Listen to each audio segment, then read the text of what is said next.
So, decolonize our perception. I feel like that's the field of mental health. That is the field of vibrational healing. That is the field of spiritual journey.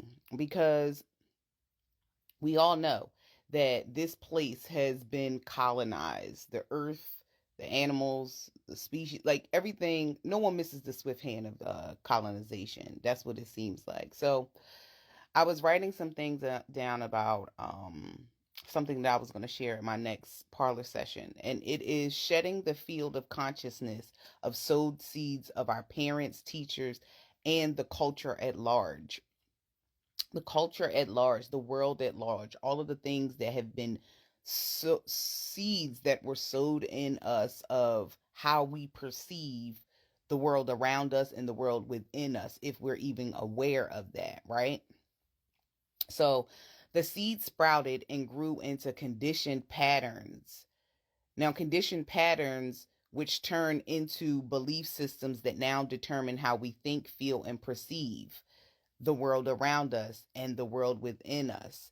This formed the mass persona that blocks the inner light of our true nature. This begins the colonization of the human soul, as the concrete dome shell of the world is poured over the earth within us. The earth within us is our heart.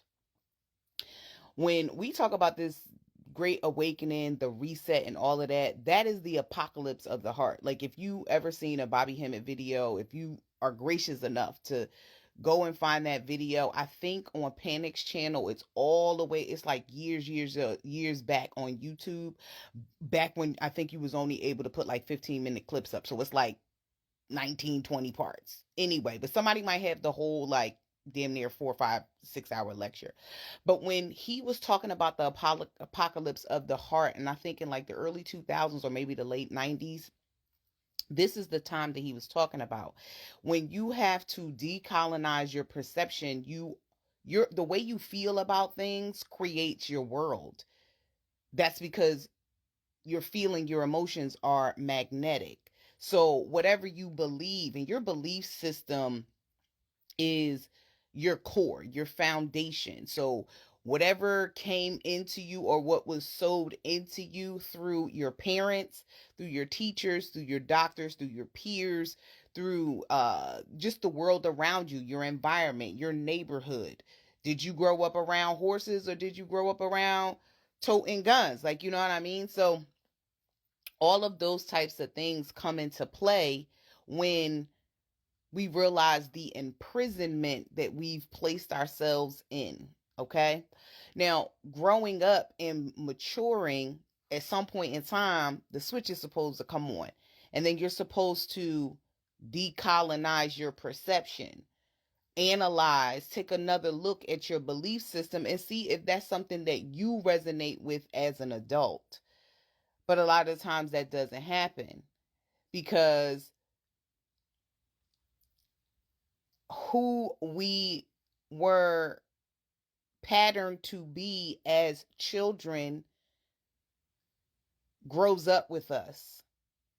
And we determine all of our decision making, all the things that we do, how we move as adults is mostly from how we were as kids. And of course, as adults, sometimes you totally discount the fact of your youth and how it really does affect how you move as an adult. And most of the time, if you haven't addressed any of those things, you're only an adult in body form. Your mind has not grown up. Your spirit has not grown up. Your emotions haven't grown up. This is very true how people cannot control their emotions. And this is because most children can't control their emotions. Okay? So, moving forward, if you want to have a better quality of life in this new vibratory frequency that we are in the arc of, because we're in the vesica piscica of the two cycles, leaving one and going into the other, and it's rocky, it's rocky because you're learning how you have to learn how to balance all of this energy at one time. Because just imagine what it feels like for a baby to get close to the hole of that mom right before it comes into earth. Has to be, I mean, look at childbirth. You know what I mean? So yeah, and Sister Myra said this years ago too. Like, you have to learn how to operate in jurisdiction A and jurisdiction B. I mean, she was basically talking about physical and spiritual, but as above, so below, as within. Like, it's all the same thing. Like, you do have to learn how to operate in both of these spaces at the same time.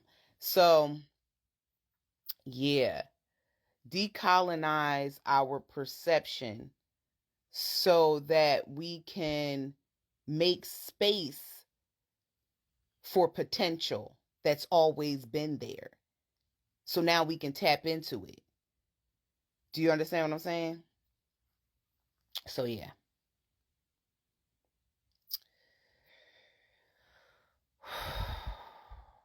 In this age, all energies, no matter what their vibrations are, must vibrate higher.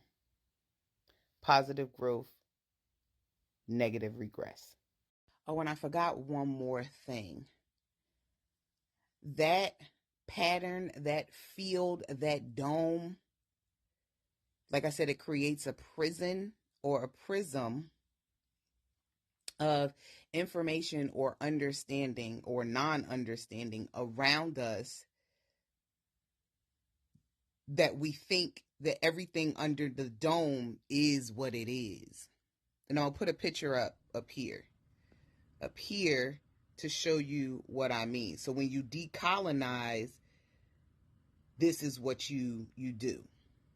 And you realize the level of potential that's outside of this prison pattern of energy, because your thoughts and your beliefs, they create crystal cities. Okay?